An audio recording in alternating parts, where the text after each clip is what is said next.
మారు మనసు పొందడం అంటే ఇంతకు ముందు ఎలా ఉన్నామో క్రైస్తవులు అని మారడం కాదండి, క్రైస్తవులు అని పేరు పెట్టుకోవడం కాదండి. ఇంతకు ముందు ఎలాగైతే ఉన్నామో అలా కాకుండా ఇక మీదట నేనంటూ నూతనంగా ఉండాలి, ఇక మీదట నేనంటూ ఏదో ప్రత్యేకత కలిగిన వాడిగా ఉండాలి, జీవ గ్రంథంలో నా పేరు రాసుకోవాలంటే నేనేం చేయాలి అని ఆలోచించేవాడే మారు మనసు పొందినవాడు. దేవునికి మనిషికి మధ్యన ఏమొచ్చేసేయండి, పాపం వచ్చేసింది, గోడగా నిలిచిపోయింది.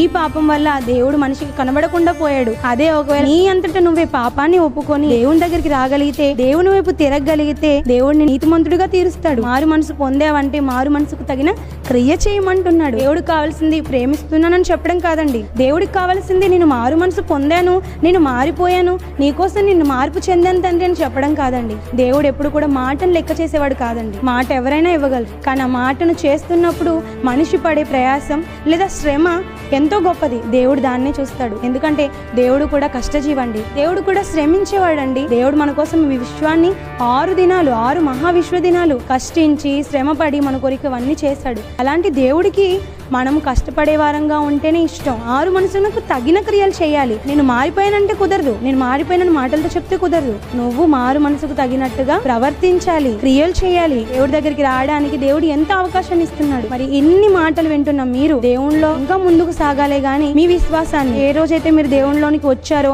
ఆ రోజు మీరు ఒప్పుకున్నారు చూసారా, అవును తండ్రి ఇక మీదట నా జీవితం నీ కొరకే, నేను బాప్తిస్మం తీసుకుంటానంటే అది కేవలం నిన్ను బట్టే, నీవు ఉన్న లోకానికి నేను రావడం కొరకు ఇదిగో ఈ కార్యక్రమం నేను చేస్తున్నానని ఏ రోజైతే మనం బాప్తిస్మం తీసుకున్న రోజు మాట ఇస్తున్నామో ఆ మాటని జీవితాంతం మనం గుర్తు పెట్టుకొని బ్రతకాలి. అంతం వరకు సహించువాడెవడో వాడే రక్షింపబడును. మారు మనసు పొందితే సరిపోదు, ఆ మనస్సు జీవితాంతం నీ చివరి శ్వాస వరకు మాటని ఆ ఒప్పుకోల్ని నువ్వు గుర్తు పెట్టుకొని బ్రతికినట్లయితే దేవుడు ఖచ్చితంగా తన యొద్దకు చేర్చుకోవడానికి ఎటువంటి అభ్యంతరం పడడు. కనుక ప్రియులారా, దేవుని యందు మనం నీతిమంతులుగా ఉండాలన్నా పరిశుద్ధులుగా మారాలన్నా క్రీస్తు రక్తంలో బాప్తిస్మం పొందాలి.